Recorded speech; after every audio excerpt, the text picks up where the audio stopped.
Hello everyone, today I'm checking out quite a new lens from Tamron. It's their latest fast telephoto zoom lens offering, the SP 70-200mm f2.8 DI VC USD G2. It's a lens for digital SLR cameras, full frame or APS-C, and it will also work on mirrorless cameras if you use an adapter. It comes in at $1,300 in the US and about £1,300 in the UK, so it's a premium product as part of their new SP range of lenses. In fact, it's not a lot less expensive than Canon's equivalent L lens, so I'm going to really scrutinise this piece of kit. I'd like to thank Tamron's UK distributor for lending me a copy of this lens for review, although as always, this is a totally independent video. A 70-200mm f2.8 lens is generally considered an essential piece of kit by many photographers, from photojournalists to wedding photographers, as it's versatile, brings you in on the action, and has a wide aperture for shooting in darker situations, or getting fast shutter speeds, or, of course, getting out-of-focus backgrounds, especially at 200mm. This latest Tamron lens features image stabilization, and it's really excellent. Here's some footage at 200mm without stabilization, and here it is turned on. Tamron's image stabilization systems are getting better and better. You can get sharp pictures at pretty slow shutter speeds here, and it works nicely for handheld video work. It makes a scratching noise when it's turned on or off though. Let's look at the build quality of the lens. It's excellent. The lens's body is made of metal with nicely rubberized zoom and focus rings. It has a good quality tripod collar, and the rear mount of the lens is made of metal which is sealed on the inside and has a weather sealing gasket around the edge. The zoom ring is fairly smooth to turn, although not quite the smoothest I've ever used. It stiffens very slightly at the end of the zoom range. The focus ring is perfect though, amazingly smooth and precise to turn, and you can change focus even if the lens is in autofocus mode. And let's take a look at the autofocus system. Whether you're working at the wide angle or telephoto end, the autofocus is very fast and very quiet. It will sometimes micro-adjust itself a bit to get in perfect focus, but most of the time it nailed focus accurately. About 5% of the time it would miss, leaving a soft picture. The front edge of the lens is rubberized, which I've seen before in modern Tamron lenses. It's a nice touch to protect it from damage if you accidentally gave it a knock. The filter thread size is a pretty universal 77mm. The lens also comes with a nice, deep lens hood and a cloth pouch, which will only offer a minimal amount of protection. But ultimately, the build quality of this lens is pretty much top level. Essentially, it's Canon L lens quality. There, that'll get the Canon fanboys lit up. Remember, these 70-200mm f2.8 lenses are big and heavy, so make sure there's room in your kit bag for it. Alright then, image quality. Firstly, on a Canon 6D. Well, actually, testing this on my Canon 6D just reminded me of how much I need a higher resolution test camera, because this Tamron lens completely outperformed the 20-megapixel sensor. At every focal length, from the maximum aperture of f2.8 in the middle of the image or the corners, the lens shows excellent resolution and very good contrast.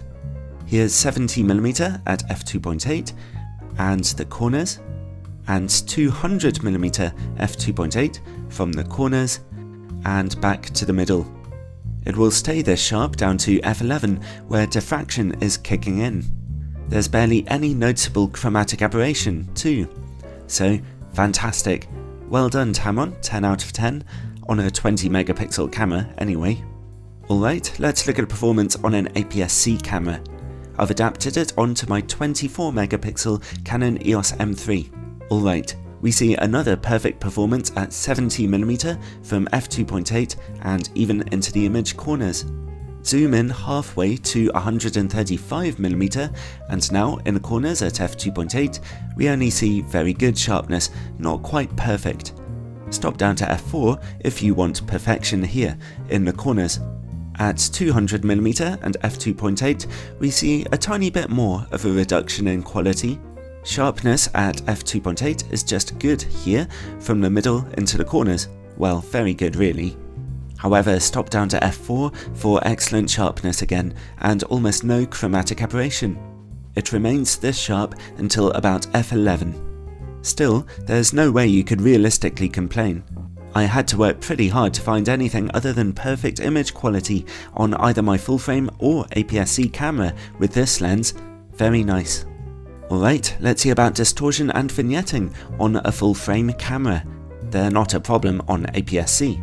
At 70mm, there's only a negligible level of barrel distortion. There's some vignetting at f2.8, but not too much, and stopping down to f4 will brighten those corners nicely for you. As you zoom in, a little pincushion distortion appears, most evident at 200mm, but again, it's nothing serious. Vignetting is a bit stronger at 200mm, being rather noticeable at f2.8, but again, you only need to stop down to f4 for it to go away. All in all, it's a good performance for vignetting and distortion.